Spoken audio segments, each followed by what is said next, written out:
साथियों नमस्कार।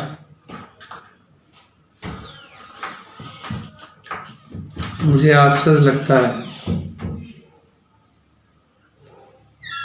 इस देश को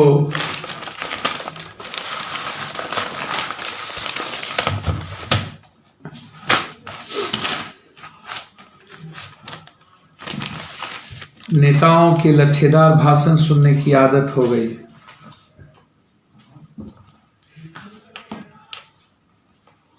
भूखे पेट भजन नहीं होती।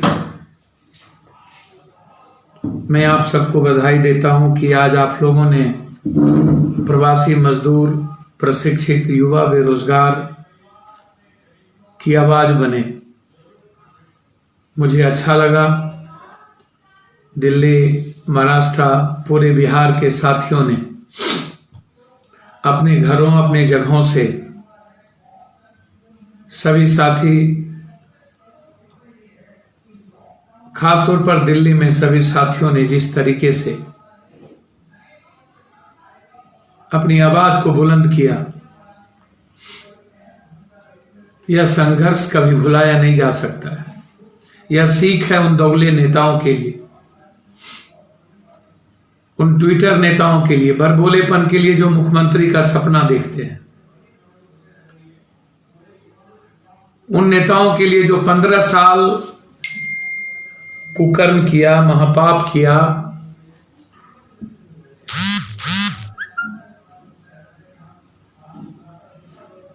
आश्चर्य है जो झूठ पर झूठ सिर्फ बोलते हो। झूठ की कमी नहीं है।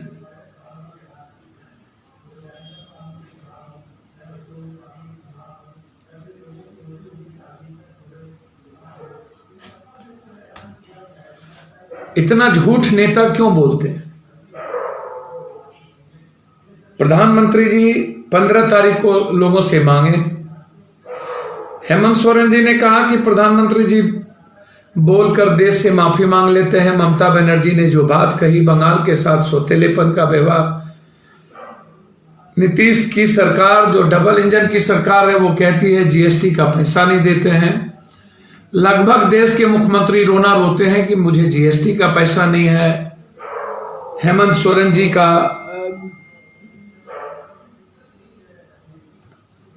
की बात करते हैं। फिर एक झूठ उन्होंने आज 20 लाख करोड़ के पैकेज की बात उन्होंने की। बिहार पैकेज की जैसा ही एक और पैकेज की बात उन्होंने की। बिहार में भी पैकेज की बात उन्होंने की थी, याद होगा आप सबको। एक और झूठ याद होगा, झारखंड में भी पैकेज की बात किया था उन्होंने। कश्मीर को याद कीजिए, याद है आप सबको? कोई पैकेज नहीं मिला।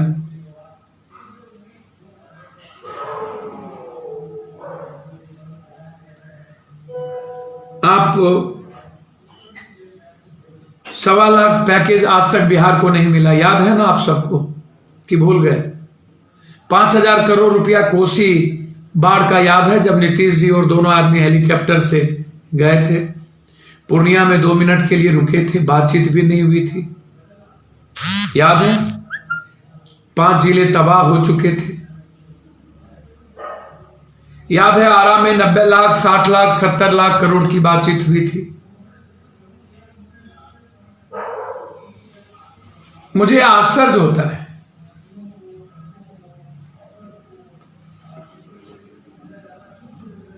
हम किसानों पर कोई बात क्यों नहीं करते हैं, कोई चर्चा क्यों नहीं करते? हमेशा बिहार का रोना हम क्यों रोते? हम राज्य का रोना क्यों रोते? हेमंत सोरेन जी लगातार उद्योगों का, अभ्रकों का, खदानों का रोना रोते हैं, कोयला के रॉयल्टी का रोना रोते हैं, उन्हें पैसा नहीं मिलती है। छत्तीसगढ़ के मुख्यमंत्री रोना रोते हैं। क्या कहा? बिहार के पास तो कुछ है नहीं। मेरा सवाल नीतीश सरकार से है, नीतीश बाबू, मेरा आग्रह है कि 15 साल अभी हम आएंगे आपके पास जीएसटी घोटाले के बाद, बहुत जल्दी मैं आपके पास आने वाला हूं। बहुत बड़े घोटाले को लेकर के हम आएंगे 10-20 दिन के अंदर।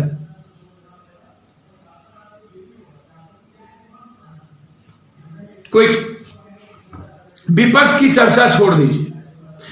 आज सवाल है कि आपने कहा 7 दिनों में मजदूर प्रवासी को लाइए, 35,000 ट्रेन लगेंगे। दिल्ली से लगभग लगेंगे 1,000 ट्रेन। लगभग हम लोगों ने प्रयास किया है 15 तारीख को 5 जिले ट्रेन जाएंगे लगभग। अभी मैं आपको बता दूं, संजय सिंह हम लोग बैठे थे, सहरसा, भागलपुर, मुजफ्फरपुर, खगड़िया, पूर्णिया, दरभंगा मजदूर स्पेशल ट्रेन। शायद आपको पता भी अभी नहीं होगा।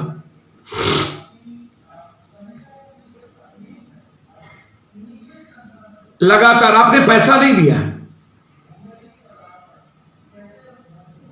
अभी 1 घंटे से भाषण चल रहा है प्रधानमंत्री जी का। कल 9:30 बजे अंतिम प्रवचन आपका हुआ।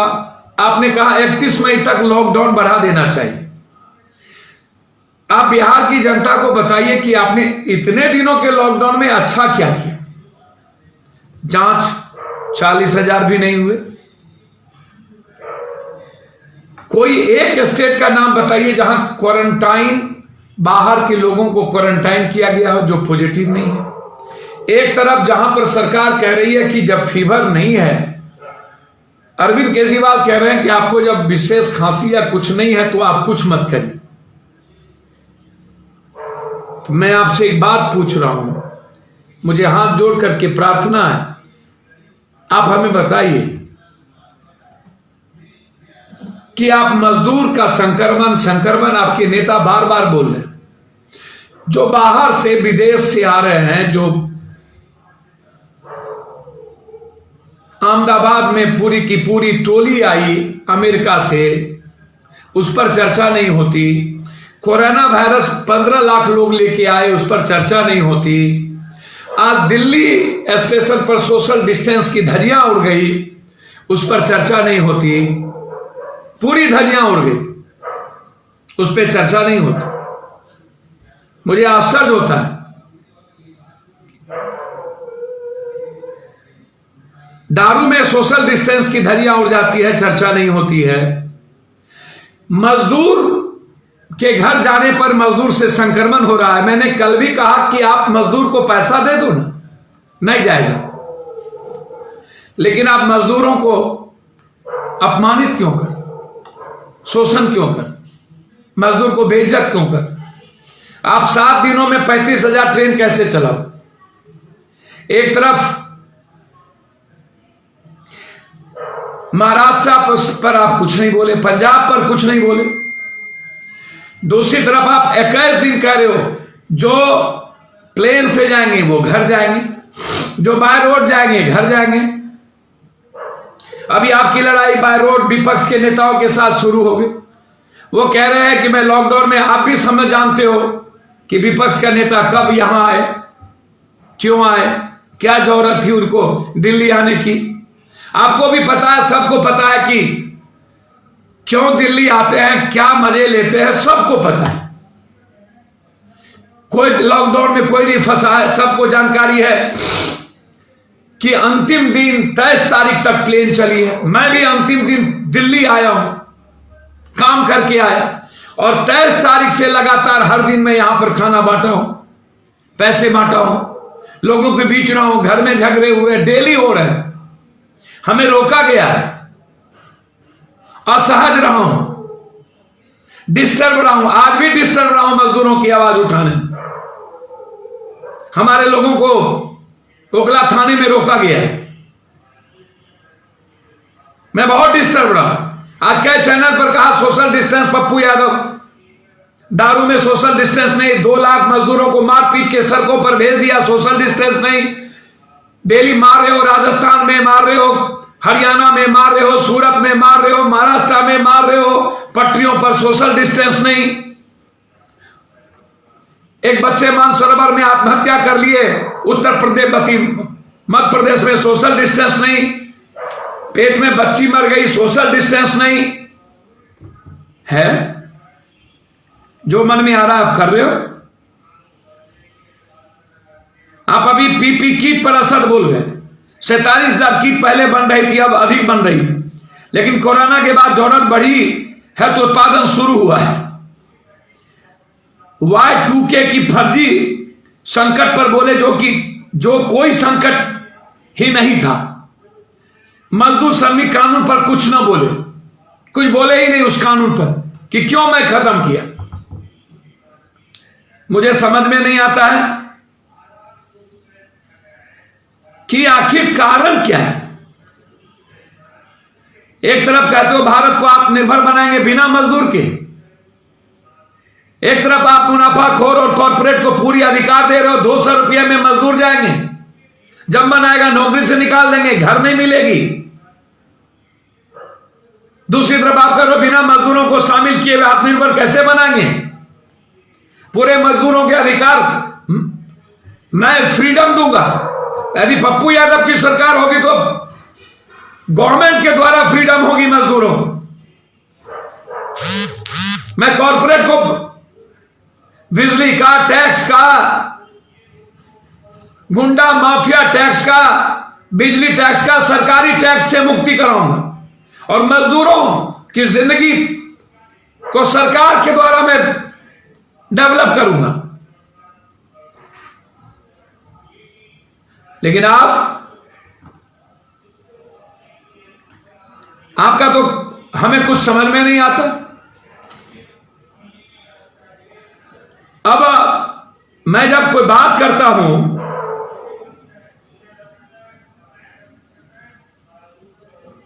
कोई गरीब आदमी क्वारंटाइन से निकल जाए तो लाठीचार्ज हो, वीआईपी आदमी का क्वारंटाइन, ये संस्कृति आप मजदूरों के बीच रखो।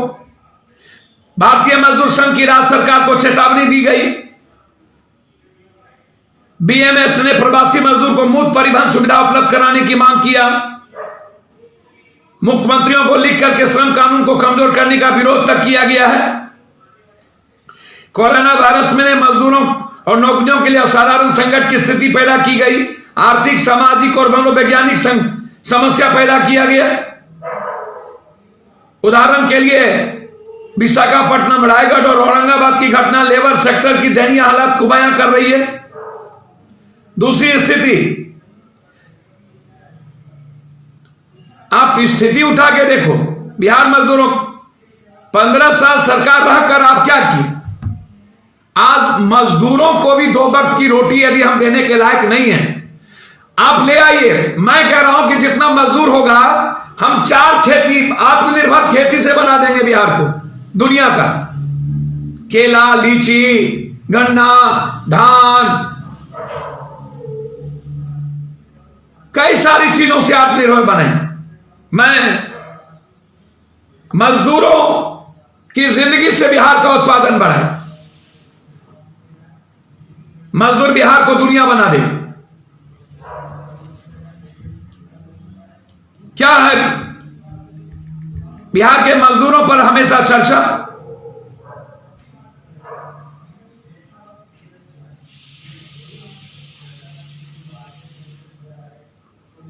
ये जो स्थिति है, अभी भी 20-20, 30-30 लाख मजदूर बाहर में परेशान है। डेली यह लड़ाई हमें लड़नी पड़ रही है।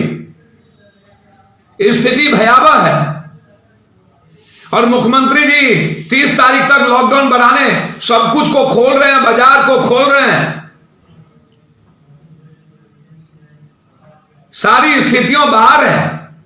अरे हमको तो चिंता इस बात की है कि जब ईद होगा उसके पहले आप बाजार खोल देंगे और फिर कहेंगे कि कोरोना जो और फिर बढ़ गया, वो मुसलमानों के बाजार में ईद के वक्त सोशल डिस्टेंस नहीं रहा, मुसलमान लोग घर से निकले कपड़े खरीदने के लिए, इसलिए फिर कोरोना बढ़ गया। एक बार तो 4 दिन जमातियों को जमाती आपने कर दी, अब फिर आप ईद के वक्त फिर आप मुसलमान करिएगा। मेरी चिंता वहां है। लॉकडाउन उस ईद के वक्त गुजरातियों का, व्यापारियों का लगभग जो रखा हुआ सामान है, मुझे लगता है कि मैं बधाई दूंगा, उस वक्त हमारा जो इकोनॉमी है वो बढ़ेगा किसी भी परिस्थिति में, और मेरी गहरी चिंता है कि वो बढ़ना चाहिए। और ये लॉकडाउन जो अभी कई मुख्यमंत्री ने कहा कि अभी रुकना चाहिए, और आप अब जान है जहान नहीं, जहान है जान है। आपने पहले तैयारी नहीं की, आपने लोगों को भेजा नहीं, आपने किट्स तैयार नहीं किए, आपने जांच पर कुछ नहीं किया, 500 से 70,000 चले गए। आप कह रहे हैं कि यदि हम इतना जल्दी नहीं करते, पसीने से हिंदुस्तान को सींचने की बात कर रहे हैं। अरे प्रधानमंत्री जी, पसीना नहीं बहाता है मजदूर, मजदूर और यूथ और किसान खून बहाता है। खून की महक सूंघिए, मजदूरों की पसीने नहीं है, एसी रूम में नहीं सोते, खून की महक है। मुझे तो समझ में नहीं आता।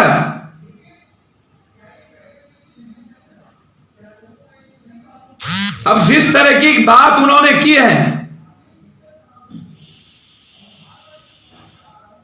आज देश को आत्मनिर्भर बनाने की बात कर रहे हैं।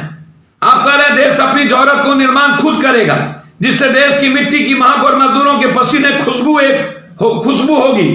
लेकिन जिन श्रमिकों के सारे देश आत्मनिर्भर बनाने का सपना आज आप फिर बेच रहे हैं, जैसे आने नोटबंदी में सपना बेचा, देश को अब गरीब मजदूर दबा कुचला, आर्थिक रूप से संपन्न हो जाएगा, सारा ब्लैक मनी बाहर आ जाएगा, जिस देश के गरीब गुरबों का कल्याण होगा। सोने तो आपने बेच लिए, और सपनों को साकार करने के लिए हिंदुस्तान लाइन में लग गया, लोगों की जान चली गई, लेकिन वो सोना हकीकत नहीं बना। नोटबंदी में लाइन लगी, लोग मरे, 15 लाख आ गया, ब्लैक मनी आ गई, क्या हुआ? और फिर कह रहे आत्मनिर्भर। प्लीज मैं पैर पकड़ता हूं प्रधानमंत्री जी, अब सपना बेचना बंद करिए, अब हकीकत में आइए। पूरी दुनिया ने देख ली, 130 करोड़ लोग, क्या होगा वो तो बात की चीज है, लेकिन मेरी बात याद रखिएगा। व्यापारियों के घाटे को तो ईद में मेकअप किया जाएगा, लेकिन किसान, यूथ, मजदूर, इसकी जिंदगी तबाह हो जाएगी। इसको आप लिख लीजिए सादे कागज पर, इसको हम किसी भी कीमत पर, ये 20 लाख करोड़ मजदूर और किसानों का होगा।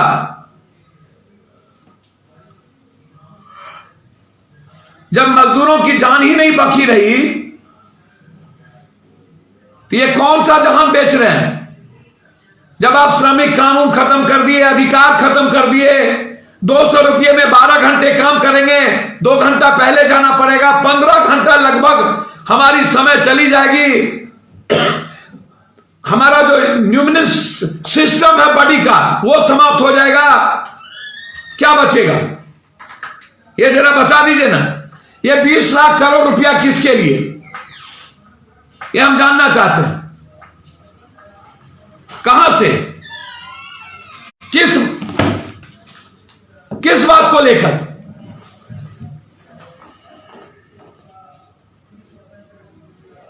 किसके लिए पैकेज? 64,000 करोड़ रुपया, लाख हजार करोड़ रुपया आपने पहले माफ कर दिया। रोजगार पर क्या हुआ? प्रवासी मजदूर पर क्या हुआ? श्रमिक कानून पर क्या हुआ? लघु और कुटीर उद्योग पर क्या हुआ? मुझे तो समझ में नहीं आता है। ये रजिस्टर लोग हैं, बाकी अनरजिस्टर्ड लोग हैं। तो जो स्थिति है, इस पर समझना होगा। और नीतीश बाबू अब चालाकी बंद करिए, धुरताई बंद करिए। जिसकी औकात 1 किलो दाल की नहीं है, जिसकी औकात 1 किट्स की नहीं है, जिसकी औकात जांच की नहीं है, जिसकी औकात 1000 रुपया रटने की मात्र है, जिसकी औकात सिर्फ डराने की और अपने लेबर को, अपने मजदूर को, अपने भगवान को बोझ समझने की है, जिसकी औकात 50 दिनों के बाद भी अभी भी लॉकडाउन 31 तक बढ़ना चाहिए, जबकि बैठना 50 दिनों में दाने दाने की रोटी के लिए होता है, पुलिस की लाठी। और आज आप सब जवाब दिखा रहे हैं। इतने दिनों के बाद मुंह से श्रमिक कानून पर नहीं निकला।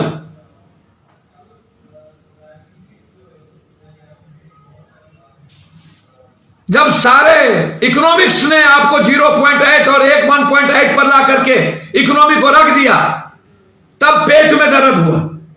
अब क्या करेंगे? अब क्या होगा? जब ये कोरोना बढ़ेगा, जून जुलाई में, मई के बाद कोरोना वायरस के नाम पर पीएम केयर्स फंड में जितने अरबों खरबों होंगे, वह हम दिखाएंगे कि ये पैसा कोरोना वायरस के लिए लग गया। अब देखिएगा ये चीज, सारे पैसे हम दिखाएंगे कि सारे अस्पताल में खर्च हो गए। दूसरी तरफ मंझले और बड़े कारोबारी ईद में सारी चीजें इनकी खरीदारी हो जाएगी। और होगा कि लॉकडाउन को हमने फ्री किया, लेकिन इसका सोशल डिस्टेंस नहीं रहा, मुसलमानों ने सोशल डिस्टेंस नहीं किया। तो समझने की जरूरत है, और बिहार को समझने की जरूरत है। मजदूरों पर किसी की आवाज नहीं चल रही, राजनीति हो रही। हम आ गए, कौन आ गए? ना मर्द आ गए, ना समझ आ गए।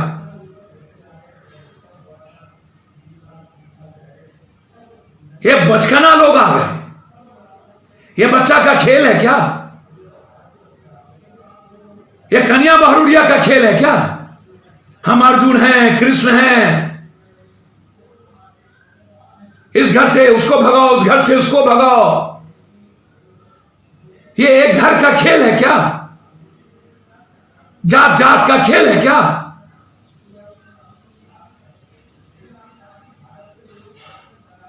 बकस दीजिए आप बिहार को।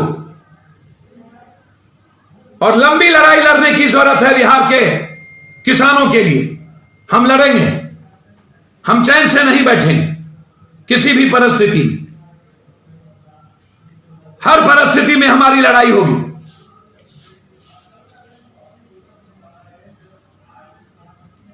ये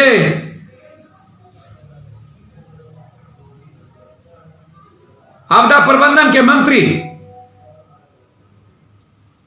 हाईकोर्ट को यह जानकारी दी है, 17 लाख से ज्यादा बिहारी देश के अलग अलग जगहों पर फंसे।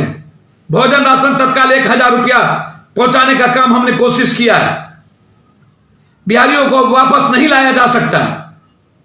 कोटा या देश के किसी भी हिस्से में फंसे बिहारी को वापस नहीं ये दिया है आपदा प्रबंधन के सेक्रेटरी ने।